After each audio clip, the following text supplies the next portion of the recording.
অন্তর্বর্তী সরকার ক্ষমতায় আসার পর পরিবর্তন হয়েছে শেখ হাসিনা আমলের অনেক পররাষ্ট্রনীতি।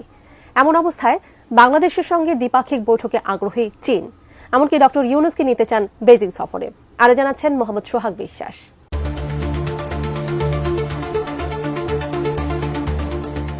বাংলাদেশের অন্তর্বর্তী সরকারের সঙ্গে দ্বিপাক্ষীয় বৈঠক আয়োজনে আগ্রহী বেইজিং। তাই দুই দেশের সম্পর্কের 5 দশক পূর্তিতে আগামী মার্চে অন্তর্বর্তী সরকারের প্রধান উপদেষ্টা ডক্টর মোহাম্মদ ইউনূসকে বেইজিং সফরে নিতে চায় চীন।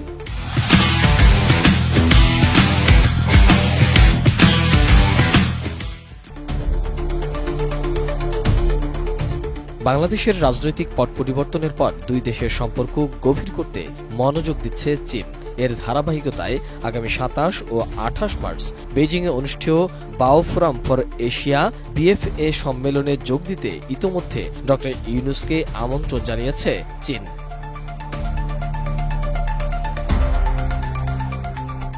এশিয়া সহ বিশ্বের গুরুত্বপূর্ণ ইস্যু নিয়ে বেসরকারি ও অলাভজনক সংস্থার এই ফোরামে বিভিন্ন দেশের নেতা, শিল্প উদ্যোক্তা, ব্যবসায়ী নেতা ও শিক্ষাবিদরা অংশ নিয়ে থাকেন।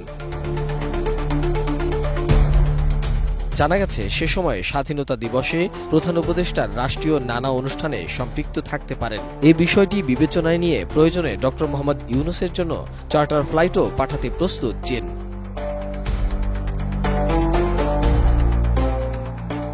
এদিকে সোমবার দুপুরে দ্বিপক্ষীয় সফরে চীন যাচ্ছেন পররাষ্ট্র উপদেষ্টা মোহাম্মদ তৌহিদ হোসেন। মঙ্গলবার বেইজিংয়ের চীনের পররাষ্ট্রমন্ত্রী ইয়াং ওয়েনের সঙ্গে দ্বিপক্ষীয় বৈঠক করবেন তিনি। এ সময় প্রধান উপদেষ্টার সফরের সম্ভাব্যতা নিয়েও আলোচনা হতে পারে।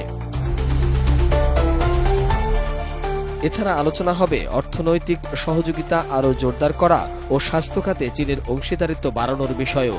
বৈঠকে ঢাকা বেইজিং সম্পর্কের সুবর্ণ জয়ন্তীতে সহযোগিতা কিভাবে এগোবে তাও গুরুত্ব পাবে। দুই দেশের সহযোগিতার ক্ষেত্রে সামনের দিনগুলোতে স্বাস্থ্য খাত গুরুত্বপূর্ণ ভূমিকা পালন করতে পারে।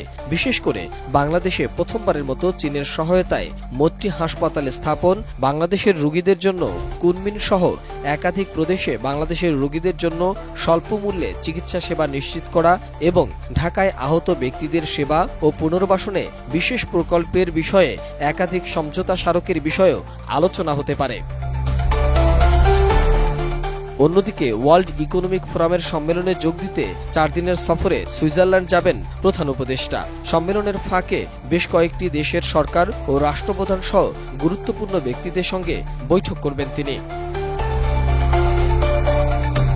মোহাম্মদ সোহাগ বিশ্বাস, ATN নিউজ, ঢাকা।